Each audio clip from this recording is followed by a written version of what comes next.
welcome your host, Kim Crable. Hello, everyone. So good to see you. Welcome to Coffee. You know what it stands for? Conversations of Friends of Faith to encourage and equip. What a joy it is to have you join us today from all across the nation and beyond. It's such a gift to have the technology that allows us to connect with one another. I absolutely love our time together, and to our audience, I'm so thankful that you come and join us from week to week. And oh, by the way, you look so beautiful today. Thank you for traveling to the studio today to join us. It's great to have you. Well, from wherever you are joining us together, we're going to dive into a topic that touches the hearts of many. It may be a subject you have personally experienced or one that you are unsure how to address with others. Nonetheless, it is a topic we cannot dismiss or overlook. It is the journey of grief. Today at Coffee, we are honored to welcome Dr. Cali Anderson, an advocate of continuing bonds, new understandings in grief. Her work is rooted in her expertise, but also in her unfortunate membership in the Grief Club that no one wishes to join, but whose membership peaks at over 14.5 million each year. This space of grief is known to those who have lost a child, the grief of bereaved parents. Dr. Anderson believes that while offering support to the grieving parents may feel daunting, it doesn't have to be as complicated as we perceive. Today, she will help us explore the profound impact of love in the face of loss and cover the essential thoughts and actions that can truly make a difference. When we return, Dr. Anderson will first share her personal journey of grief and then offer invaluable insights for anyone navigating this difficult path or seeking to support those who are. Together, we can give hope in the midst of others' deepest pains. We'll be right back.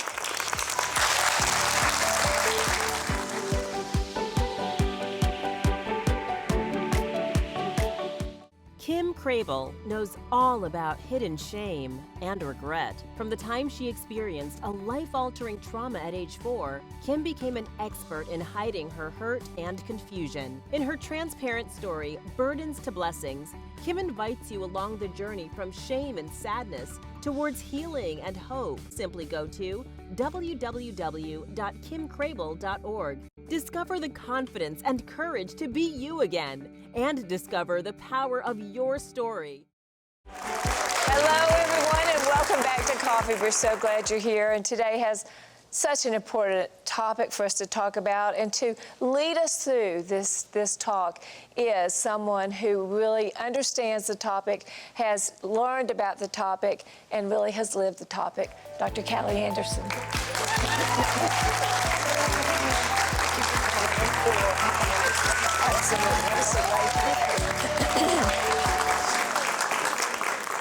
Well, welcome. Well, thank you. Yes. I am humbled and grateful that you're giving me this opportunity to talk about something that is taboo. Well, we just don't know what to do many times, and it's like you said when we first met, a lot of times we just ignore the topic, excuse me, because we just don't know what to say. Let's start with your own story of grief, Dr. Cali. Well, it started my ministry. Of course, it was birthed out of pain. Yes. And it happened Christmas Eve, 2008, when I got that phone call the very next day on Christmas Day that my 21-year-old son had been hit and killed by a distracted driver. And the very next day, here I am getting ready for a birthday party, because the next day is my 6-year-old's 7th birthday, the day after Christmas, and I have balloons, and I'm planning a party, and people are coming over, and I get that call. And I am devastated, just devastated. It's a call that no one ever wants to get. No. That's your worst nightmare. No, I thought couldn't be true. It couldn't be true. Yes. And I remember falling to the floor and saying, I don't know why this had to happen, God, but I'm trusting you. I don't know why this had to happen, but I am going to trust you. And so the next morning, instead of a birthday party, I had to cancel. I had to get my 6-year-old, who is now 7, up to have breakfast at 5 a.m. of cake and open his presents so I could get on the airplane to go and identify the body of my child. And when I got there, the coroner was on vacation. It was Christmas. And so I had to sit in a motel like a couple blocks away, not knowing whether that was my son or not in that body bag, for 4 whole days before she came and said, open up the body bag, let that mama see her baby. And then I couldn't fly him home. I wanted to fly him home doing a fly assist. I had to wait till February. It's December. So I had to get all the permits and rent a van, and I had to drive my child. I mean, in a casket across 4 states. I had to get all the permits. I had to get a friend to go with me because it's illegal to be alone or leave the casket alone, and drive him back to Texas, where we laid him to rest. I am so sorry. That is heartbreaking. I've never heard of such. I can't imagine you sitting. Of course, we're all, everyone's listening, putting themselves in that situation, wondering, hearing the ticking of the clock, knowing and wondering that I can't imagine what that must be like. And that's probably why you have the heart to try to reach others. A lot of times it's so ironic that God will take our deepest pain, our deepest hurts, and truly give us a voice of hope to others. I was really amazed at the numbers. 14.5 million people are faced with losing a child each year. That's astronomical. Well, and let me just make it even more astounding to you. There are 7.4 million children that die, okay, every year. That is like the country of Ireland and half of Norway passing away every single year. That is like, okay, do you think it's big news when a jumbo jet crashes? Yeah, right. It seems to be, doesn't it? But in comparison, like 33 jumbo jets full of children, 620 children, hitting the ground, and every single day for a year. That's what that number equates to. 33 every day. And so then from that, you leave the aftermath of these 14.5 million bereaved parents that don't have any support or nowhere to go to. I was one of those. My church couldn't help me. My neighbors couldn't help me. All of a sudden, my address book changed. My friends who I thought were going to be there weren't there. Didn't know what to say. Even my family. I was getting ready to ask you, why weren't why were they not there? Was it because they just didn't know what to do?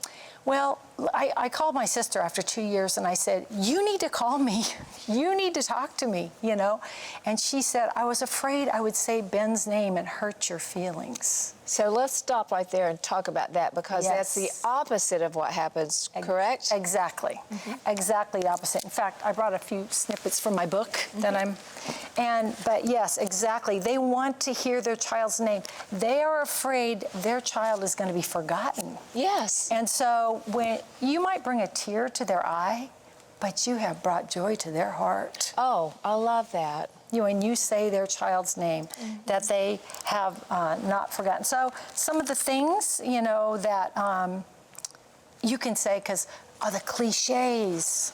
I even brought the cliches. 92% of the church say that they hear these heartless cliches, and that drives the bereaved parent into isolation. Which is so sad, because even when you are trying to help, maybe you're not, because it's not. And that's why I wanted you on the show today, because to help us understand, because the heart of the people, I know, is to help. Right. And so we just need maybe a little bit more information from someone who literally goes through it. Now, as a counselor, I'm working with bereaved parents a lot, but everyone is different. Absolutely. Everyone is different. So what was it that you wanted to share with us? Well, I was going to share some things instead of saying time heals all wounds or God needed another angel. I mean, those do not comfort, they wound. They wound and they isolate. Tell us what that means. Why? Well, okay, so time doesn't heal all wounds. Right. It is what you do within that time. If you participate with your grief over time, yes. But I'm a counselor also. Yes. So I have clients that 30 years ago, their child passed away, but they were told to stuff it down. They can't say anything. They're in the same place they were the day that it happened. You know, they need to express themselves. I know they need to express themselves 1,000+ times, so their gory story before they can tell their glory story of how they lived and how they loved. Absolutely. You know, there. But some of the things, so in my book, you know, some of the things, I have a list of things that you can say to bereaved parents, like, I know there are no words to comfort you, but I want you to know I care deeply. Okay? Or, I would love to hear about Johnny. Would you like to talk to me about him over coffee and invite him, you know, to that? Or, I know Johnny's birthday's coming up. I'm going to light a candle for him in my home. Those are simple things. Simple things that people can say. Remembering. I sent a note to someone around Christmas. Her son had died a few years back, and I'd made a note in my journal, and I sent a note, and I said, I know it's a tough week coming up. I just want you to know I'm praying. And she wrote back, she goes, I cannot believe you remembered. You have no idea what that means to me. Exactly. So, and that isn't a big thing for the non-bereaved to do, to just make the whole day, or maybe even more than that, for a bereaved, you know, parent, what they have to go through. Another thing is just like going to church will drive bereaved parents away just by asking, how are you? I mean, they know they're in intense pain inside them, and you walk by nonchalantly, how are you? How are you doing? You know, something like that. So I try to teach bereaved parents to say things to them like, you know, I'm having a tough day, but thank you for being concerned. You know, so I'm trying to teach, and so instead of them going into crying, because instead of saying, well, don't you know I'm crying? Don't you know I'm inside just, you know, torn up, shattered, you know, charred on the inside, saying thank you, because that will bring them back again. That response will bring them back again. I tell bereaved parents, we are the experts. We need to teach them. Because before I was a bereaved parent, I had no idea. So it's our job to teach, and if you teach them and say that you're fine in church, not only telling a mistruth, okay, you're teaching them you're fine. You're teaching them you don't need help, you know? And you're not being true to yourself, and you're not trusting those around you. So you have to be true to yourself and trust those around you, even with your deepest pain. And what I found, and Dr. Cali, see if this is what you found, the ones who stick are the ones who God has sent to help you walk through this. The ones that run because they're afraid, you know, or they don't know what to do, then it's okay. It's okay. But the ones that you're really honest with are the ones that God has sent to you. And He will send you. He will send you people to help you. But I'm on a mission to change that. Okay? I am now To change what? To change the culture. I'm a pastoral consultant now, and put together a program where 4 pillars. But, okay, let's back up a minute. But not all people are going to be able to minister to grieving parents, right? They're not going to all be. They are as a believer, you can minister. You can love. Right. So even if it's just words of, I'm here for you. Or no words, a hug. Yes, that's right. Good point. No words. Just a hug, a pat on the shoulder, a squeeze your hand. A touch is always good. Yeah, so yes, anybody can show the love of Jesus. Can you remember who it was that first ministered to you and how they did that? Nope. I don't have somebody that first ministered. I forged my way. And that's why my heart is so hurting for bereaved parents, because I had to forge a way. I had to finally say, you need help, because I was at the edge of a cliff. And I was standing there and I was saying, Lord, if you just blow, I'm not going to jump, but if you just blow, all my pain will be gone. And I heard an audible voice. It said, Kelly, the pain doesn't go away. You just pass it to somebody else. And I stepped back from the cliff. There's no way I wanted to pass that on to my little 7-year-old or my mom or anybody else, you know, at the time. So actually I forged my way. I found that book, Continuing Bonds. Yes. And I thought I was going crazy before that because I didn't know anybody that had lost a child.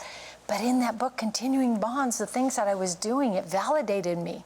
We need to validate bereaved parents. So I do different things. One thing I do is I do a butterfly release all over the world for people from all over the world a couple times a year.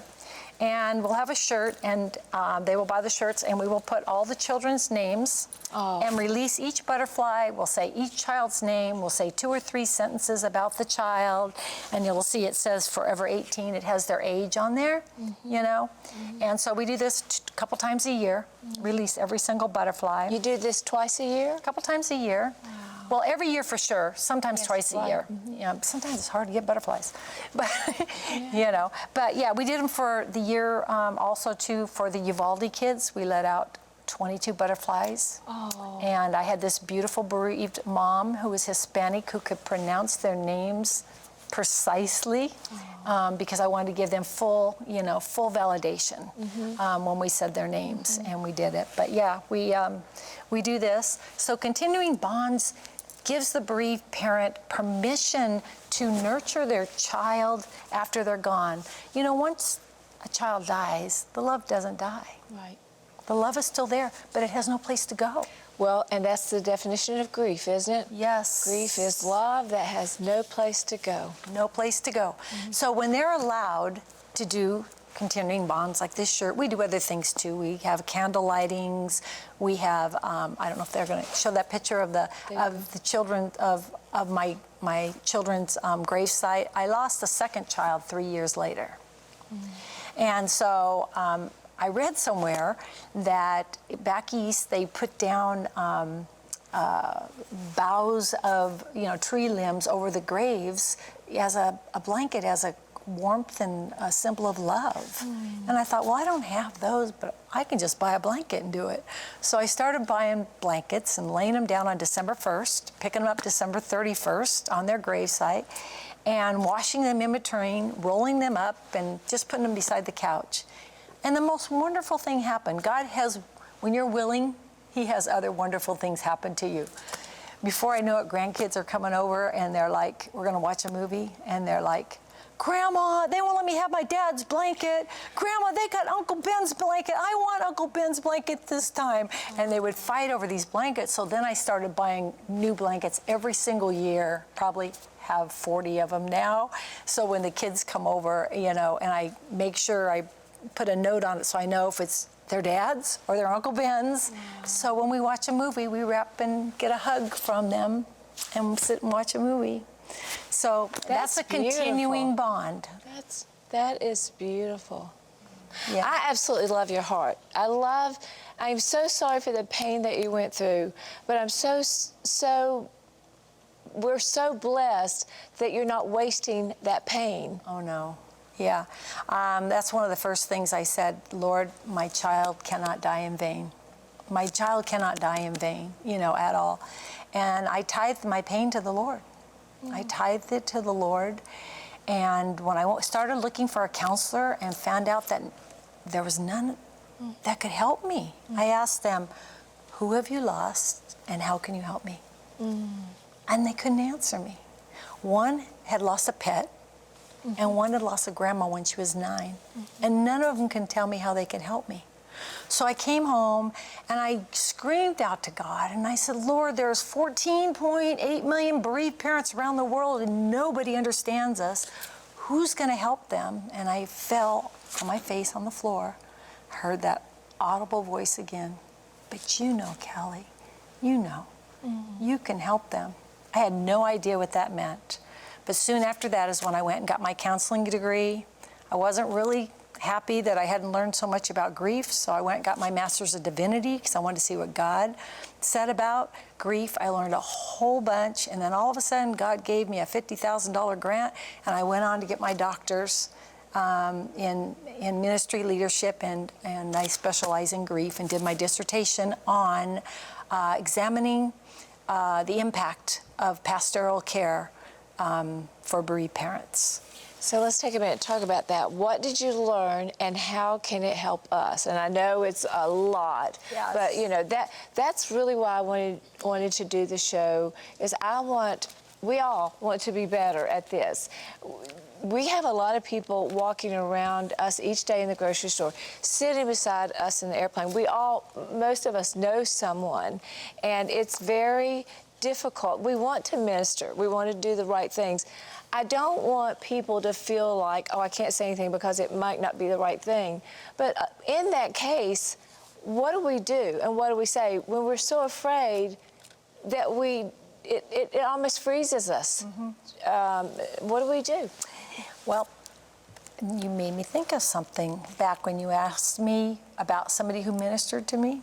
Can I tell my purple hair story? Yes. Okay. Yes, we want to hear your purple hair story. All right. Because you're all purple, and I want to know about the purple. All right. So after I lost my son Ben, this Bible never left my hand. I ate with it. I carried it everywhere at night. I pressed it against my chest as a shock absorber. I mean, this was with me 24/7 everywhere I went. And every day I would open it up and just read whatever God gave me to read. And so one day I sit down and I opened it to Proverbs 31 and talked about the virtuous woman. And I'm like, really, Lord? A virtuous woman? Okay, I'll be obedient. And I read it. And I'm reading the whole thing, and when I get to the last couple lines, and it talks about she wrapped herself in purple linen. And I saw that word purple jump out of my Bible onto my lap. Now I'm going to date myself, because that was back when we had flip phones. Yes. So we couldn't look up what purple I want to meant. say I don't remember it, but I do. And so I ran and got a dictionary, and I looked it up, and it said royalty. And that's the first time I felt relief. I felt this wonderful warmth come over me, and I said, yes, my son is in heaven with royalty. And I got in the car, and I couldn't express myself any other way because there was nobody around. Got in the car, drove down to the closest salon, walked in the door and said, dye my hair purple. Because it's we can paint, we can do other things to express ourselves, you know what I mean, music, whatever. And so for 16 years, my hair has been purple in different ways. I think I sent a picture also. Yes. But it's been, I have purple hair, but then this is the one lady that ministered to me. I forgot just till now. Then I remembered, my son needs milk, my 7-year-old. So I went to Walmart. Guess where the milk is? At the back of the store. So I sat in the car like 10 minutes trying to get up the nerve because everybody knew me in town. I'm the postmaster. And I was afraid that either they would start to come down the aisle and turn around, avoid me, or that they'd walk right by me, or that they'd say something and I'd burst into tears. But I finally got up the nerve, and I went inside, and I got 2 gallons because I didn't want to come back soon. And I got up to the front, and the lines were long, and I'm shaking, and I'm sweating, and I'm going to have a panic attack. I couldn't stand there. I put the milk down on the ground. I was going to run out. And when I stood up, this wonderful angel said to me, I just love your purple hair. Oh. And I literally, because it was inside me so much, I had to express myself. I literally grabbed her by the shoulders and said, do you know what purple means? It means royalty. And my son is in heaven with royalty. And you're talking to me, so you're showing me compassion. Oh. And you know what she said to me? She didn't say, oh, you poor thing, or God needs another angel, or time will No. You know what she said to me? What was his name? What did he love to do? Oh. Did he play an instrument?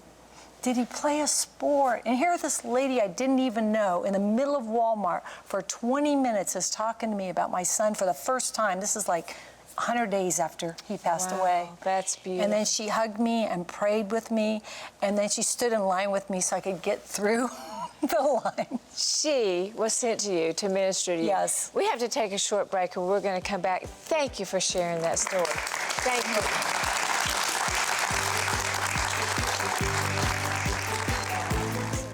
Kim Crable knows all about hidden shame and regret. From the time she experienced a life-altering trauma at age 4, Kim became an expert in hiding her hurt and confusion. In her transparent story, Burdens to Blessings, Kim invites you along the journey from shame and sadness towards healing and hope. Simply go to www.kimcrable.org. Discover the confidence and courage to be you again.